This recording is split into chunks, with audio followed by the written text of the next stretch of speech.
తన వల్ల ఈ మంచి జరిగింది ప్రజలకు అని చెప్పి చెప్పుకునేదానికి కనీసం ఒక్క మంచి పని లేదు. తన హయాంలో ఈ మంచి స్కీమ్ చేశాను, ఈ మంచి స్కీమ్ తీసుకురావడం వల్ల ప్రజలకు మంచి జరిగింది అని చెప్పుకునేదానికి కనీసం ఒక్క స్కీమ్ కూడా చెప్పుకునే పరిస్థితిలో లేడు. పోనీ తాను మాట ఇస్తే ఆ మాట మీద తాను నిలబడ్డాడు అని, ఆ మాట కోసం తాను ఎందాకైనా పోయాడు అని, ఆ మాట నిలబెట్టుకున్నాడు అని కనీసం చెప్పుకునేందుకు కనీసం ఒక్క విషయంలో అయినా కనీసం మాట మీద నిలబడిన చరిత్ర లేదు. ఇలాంటి ఆయన ఇక ఎన్నికలు వచ్చేసరికి ఆయన దేని మీద ఆధారపడతాడో తెలుసా?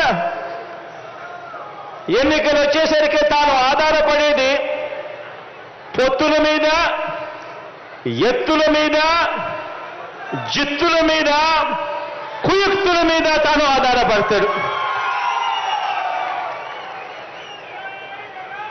ఈ పెద్ద మనిషి మరో వ్యక్తి మీద కూడా ఆధారపడతాడు.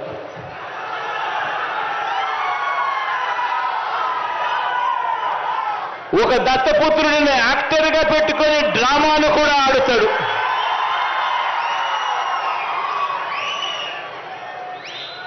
ఈ దత్తపుత్రుడు ఎవరు అనంటే, ఎలాంటి వాడు అనంటే, మొన్న తెలంగాణలో తాను పోటీ పెట్టాడు. తాను తెలంగాణలో అభ్యర్థులను నిలబెడుతూ పోటీ పెడుతూ తెలంగాణలో తాను అన్న మాటలు వింటే నాకు ఆశ్చర్యం అనిపించింది.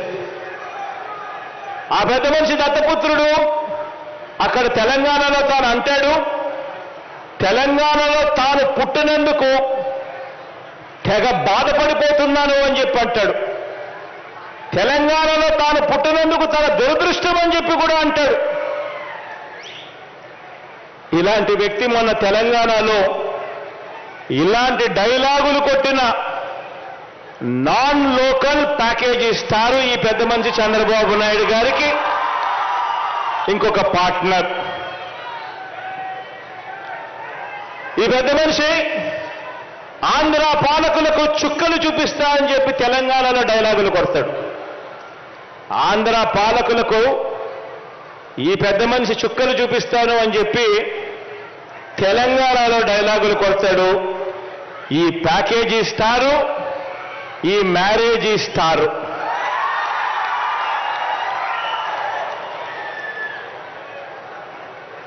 ఈ పెద్ద మనిషి పరిస్థితి, ఈ దత్తపుత్రుడి పరిస్థితి అక్కడ ఎలా ఉంది అంటే, ఆ తెలంగాణలో పోటీ పెట్టి ఇన్నిన్ని డైలాగులు ఆంధ్ర రాష్ట్రానికి వ్యతిరేకంగా కొట్టిన ఇన్నిన్ని డైలాగులకు ఆయనకు పడిన ఓట్లెన్నో తెలుసా? చివరికి అక్కడ ఇండిపెండెంట్ గా నిలబడిన చెల్లెమ్మ బర్రెనెక్కకు వచ్చిన ఓట్లు కూడా ఈ పెద్ద మనిషికి దత్తపుత్రుడికి రాలేదు. డిపాజిట్లు కూడా రాల.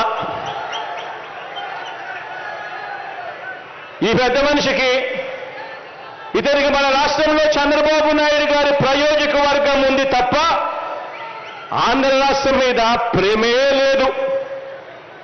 ఇక్కడ ఈ పెద్ద మనిషికి ఒక సొంత నియోజకవర్గం కూడా లేదు. వీరిద్దరూ కలిసి 2014 నుంచి 2019 మధ్య వీరిద్దరూ కలిసి ఎన్నికల్లోకి కలిసి వచ్చారు. కలిసి వచ్చి 2014 నుంచి 2019 మధ్య ఈ ఉద్యానం ప్రాంతానికి మంచినీరు ఇవ్వటం ఎలా అని చెప్పి కనీసం ఆలోచనైనా చేశారా అంటే అది లేదు. 2014 నుంచి 2019 వీరిద్దరూ కలిసి పోటీ చేసి కనీసం ఉద్దానం ప్రాంతం ఇంత దారుణంగా ఉంది. ఇక్కడ kidney research hospital, super speciality hospital